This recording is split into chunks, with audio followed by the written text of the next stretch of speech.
Hey everybody, it's Justice for Comics. It is, what day is it? Tuesday?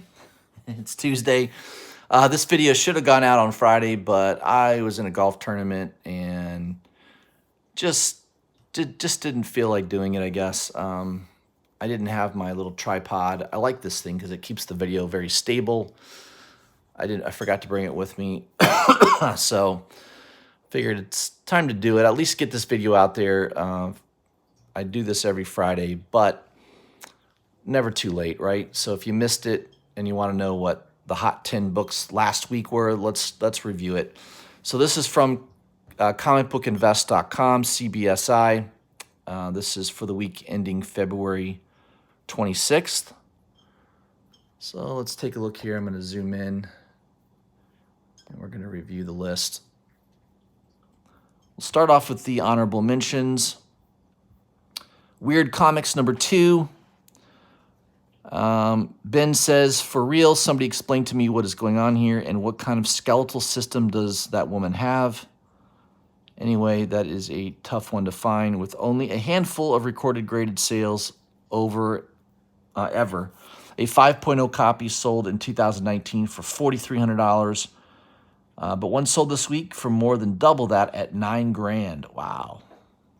Again, these are books from the 1940s or 50s, probably 1950s, pre-comic code. You know, they kind of had shocking covers for their time, low print run, just really, really tough books to find. I would imagine the print runs on these comic books versus superhero comic books were dramatically less. And case in point, you know, a lot of people are aware that Action Comics number 1 is a pretty rare book. There's supposedly 50 copies in the world today, but originally when that book came out, they printed over 1 million copies of Action Comics number 1. So, and only 50 survived. So that tells you what happened during all that period of time. But again, these older books, especially the pre-code horror books, have been on fire for a long time, and they're just so rare.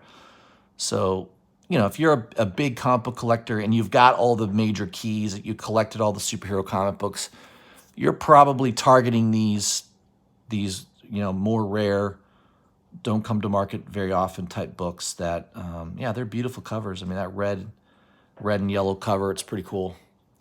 All right, the next one is Miles Morales Spider-Man number 23, the Kale No variant. I remember seeing this come up for sale. I think Comic Mint had it and a couple other stores. It's selling around $40. I think the trade dress is selling around $40. It says here if Kale No had gotten some Nike swoosh approval, holy moly, would this be crazy expensive. As it stands, it's still a pretty cool cover that will have crossover appeal. Let's hope this doesn't get 27 other color versions. So, yeah, I mean, it's a store variant. A lot of people don't like store variants. But, you know, sometimes people make the comment, oh, I don't buy store variants. They don't ever really go up. Well, that's not true. There's plenty of store variants that have gone up a lot, and I own several of them.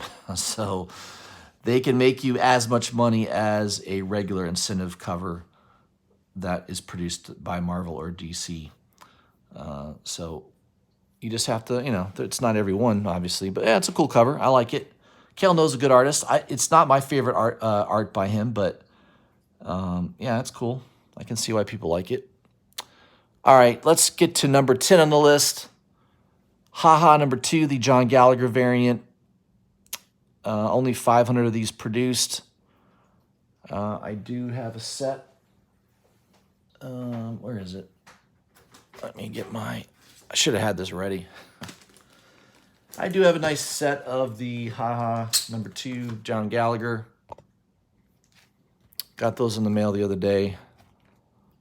Trade dress and virgin cover. Yeah, it's pretty cool. Definitely very limited. Their website again had problems. Wanted Comics was the exclusive store. So again, this is a store variant. I know a lot of people kind of knock them, but they definitely have value. This is a very, very desirable cover. It is a cover swipe. What is it? God, I had that in my head the other day. What's the cover swipe of? This is what's great about Google. You could just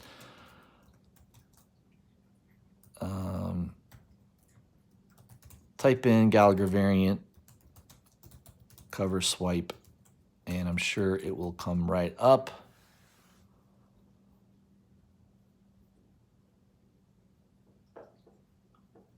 Yeah, it's a cover. It's an homage to the pre-code horror.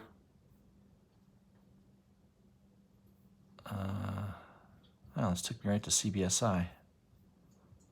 Interesting.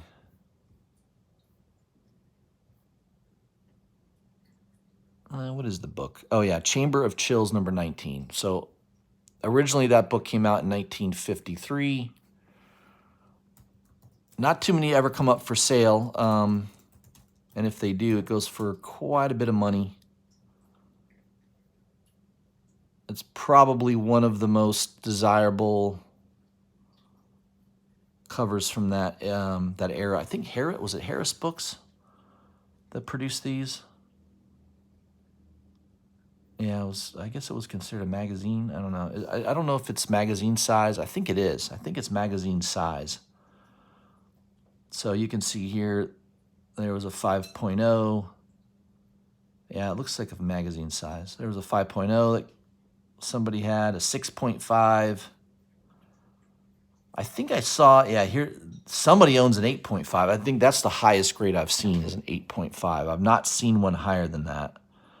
But of course, you'd have to check the census on CGC. Maybe there is one slightly higher, but that's the highest one I've seen. It's 8.5.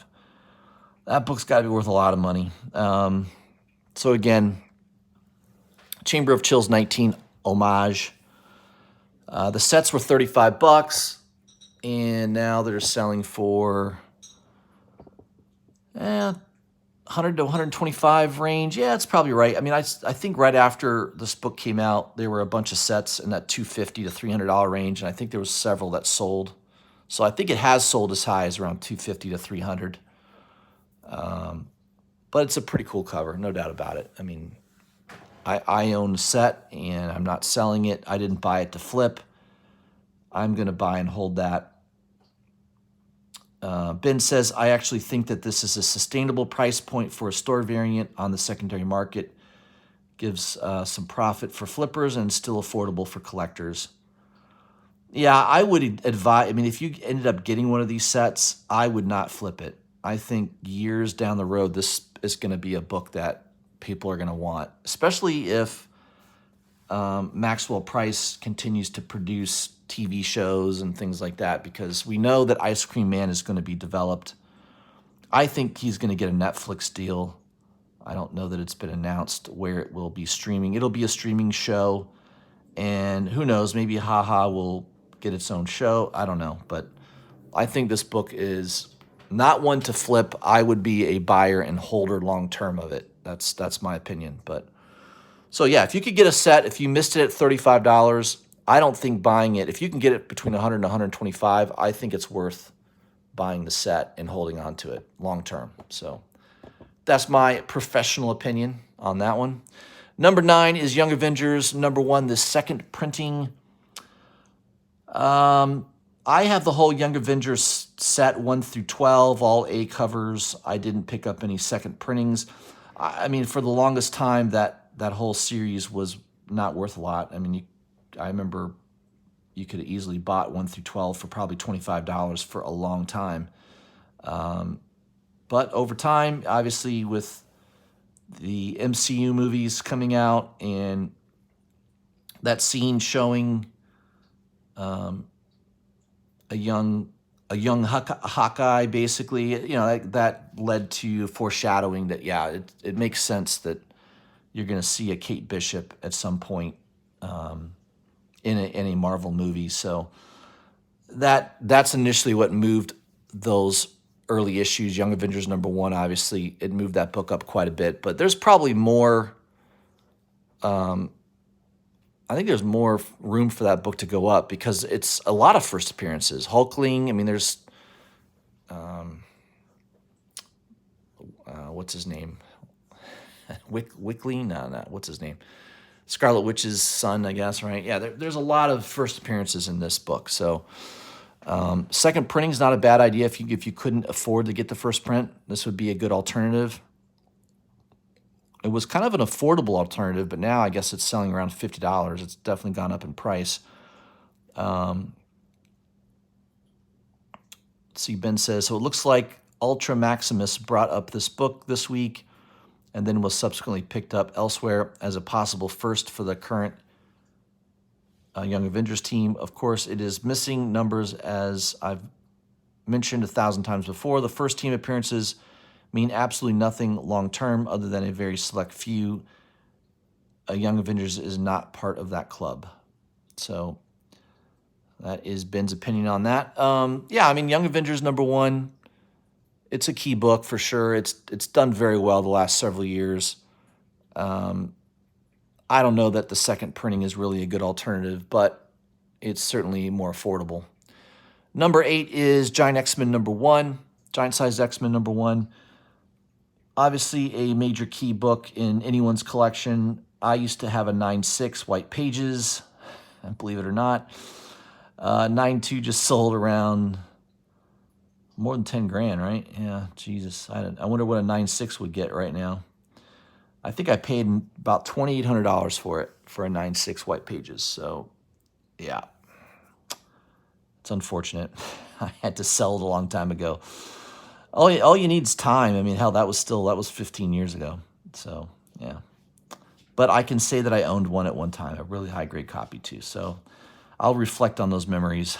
But this book just keeps going higher. It's got a lot of key first appearances, a lot of key second appearances. Yeah, it's always going to be a marquee book, especially from the Bronze Age. And it's a tough book to get in high grade. So the mid grades are getting expensive now. I wouldn't be surprised if the low grade copies, 1.0, 2.0, 3.0, those are going to start moving as well. So, if you really want to own this book and you don't care about it being in high grade, then yeah, that's probably what you should do, is try to pick up a lower grade copy. #7 is Something is Killing the Children. I think that is what, number 6? I think it was number 6. Hot series. James Tynion IV is killing it. It's one of the hottest comic books going right now. I do have I don't have this one. I've got the other one that's still worth some money. But yeah, I didn't pick this up. I probably could have. I think I remember looking at it around $50. It's a 1 in 25 if I'm not mistaken. Yeah, obviously I should have bought it. It's going for big money now. Ben says, I could virtually put half a dozen covers on the list this week, so I'm just putting the whole series instead. Number 6 and 7, incentive variants are selling for insane amounts. Later printings are all selling well. The interest on this title across the board continues to scorch. I finally got to read issues 1 through 14 this week, and it is a good story, much more brutal than I was expecting. Yeah, what were you expecting, Ben? The title gives it away. Children are being killed. Yeah, it's definitely brutal. But it's a good book. It's a good series. It's definitely going to be picked up. Expect that book to only go higher over time. But it may have periods where it goes down. I mean, it's so expensive right now, especially for issue #1. I would expect it to, there could be a lull in the price. So if you haven't picked it up yet, I would wait a little while, see if it pulls down in price, and then that's when you would want to scoop one up. #6 is Spider-Woman #9, the Rose Besh 1 in 25 variant. Beautiful looking book. I've got a couple copies in my possession. I bought 3 copies, sold one of them, more than paid for the other 2. That's what I love to do. When I know a book might be hot, I remember seeing this cover and thought, yeah, I need to get. In fact, I'm going to give credit here. Chasing Comics, my good friend Infamous, He kind of clued me in on this and said, hey, you may want to take a look at this cover. This could be a really hot book, and he was right. So I'm not going to give myself, I give myself credit for buying 3 copies, but I'm going to give Infamous credit for telling me about the book. So thank you much, sir. He's a good friend of mine, and yeah, it worked out pretty well. This book is super hot. I think the last time I looked, it's over $250 for a copy now. Yeah, here it says now over 200. She definitely has a following. Silk #2 is the next book coming out by her, as well as X-Men Demon Days. I did pick up the X-Men Demon Days store variant, and I did pre-order a couple copies of Silk #2. So, yeah, she's a hot art. I mean, is this the next Momoko? That's what people are saying right now. All I know is not a lot of people ordered heavy on a 1 in 25 cover. All the shops near me, I called a lot of them, almost all of them, and not one of them got this book. So there you go. It's going to be tough to find. Bigger stores maybe got a couple copies. But yeah, it's just going to be one of those tough books to find. I definitely think that the price could go higher, especially if this artist continues to have a good following, which it looks like she will. So we'll see what happens. #5 is Ultimate Fallout #4. Big key book, first appearance of Miles Morales. 9/8 have gone up this week to around $1,500, $1,500 to $1,600. There was one sale around $2,000. Looks like eBay and Comic Link. This is about double what it was the first of the year. And, of course, there is that variant. What is it? Who's the artist on that variant? Jurcevic, I think. Marko Jurcevic. I think that's who the artist is. That one's selling way over $20,000. I think there was a sale around $25,000, which is crazy. I don't know. Yeah, that's way out of my price range. If I'm going to spend $20,000 on a comic book, it's not going to be that one. So, yeah, it's one of those books that I definitely could have bought the incentive cover. I remember looking at one. When I bought my Ultimate Fallout #4 for $40, I did look at the incentive cover. I don't know why I didn't buy it. I mean, I think at the time it was probably a $400 or $500 book, which I think at the time I remember thinking, wow, that's so expensive for a 1 in 25. So that's probably why I didn't buy it. But yeah, I continue to learn. Should have spent the money. That would have been the best $400 or $500 investment I could have made in a long time. Seeing how it goes for big money today, over $20,000, crazy. #4 on the list is G.I. Joe #32. For all you G.I. Joe fans, love seeing these books get hot. And this is a first appearance of, I guess, Lady J. And they're going to have a Amazon Prime show, I guess. I don't know. The Lady J show. Seems odd to me, but the prices are going nuts on this book. Near mint copies used to be $10 to $15. Now they're over $75 or more, and 9/8 just 2 weeks ago sold for less than $100. Poor bastard that sold his copy. Man, that's got to hurt. Now selling for around $300. So, yeah, you just never know. Things happen quickly. #3 is Infinite Crisis #5. Raws are selling around $15. We're selling around $15 now. Looks like they're up around $50 or more. 9/8s were in that $150 range, are now selling around $300. I think this is the first appearance of the new Blue Beetle. I can't remember his name, but yeah, I have that book. I know I collected the entire series. I think I have both covers. I think that's the Perez cover. Or maybe it's not the Perez. I know there's a Perez cover too. I think the B covers were Perez and the A covers were Jimenez, maybe. I think Jimenez may have done yeah, I think that's right. So if you've got those, look, those could be that could be an easy book to find at your LCS in a back issue bin. I think that's easy. That's one that's easy to overlook. So keep your eyes out for that one. #2 is Bee and Puppy Cat, #9. This is on here because it's Rose Besh. Rose Besh's first, looks like her first cover. You will find this in the kids section of your local comic book shop. That's definitely one that you might be able to find. Yeah, just hanging around some comic book store that is not keeping track of all the hot books. I mean, there's stores out there that don't care about that, so you might be able to find it. If you find it, I would pick it up. $5 book, now selling around $200 or more. Ben says not to knock her, but very similar to when Peach first got hot and some people were like, I don't get it. That's me right now. I mean, there's a lot of people that like this art style. I think her art style is really good. It's definitely, more anime inspired, I would say, right? So you've got two types of art lovers. I like both. I can appreciate both. But you've got more of the photorealistic style of art, like a Alex Ross or a Gabriel Delato. I think those guys are the best at drawing things that look more realistic. And then you've got more of the cartoony anime style, like a Peach Momoko or a Rose Besh. So, everyone's style is different. People like different types of art style. To each his own. I mean, obviously Peach is not having a problem with popularity. There's plenty of people that love her work, so that's the way it goes. Number 1, West Coast Avengers number 45. A key book. Going crazy. This looks like the price on this book is going absolutely nuts.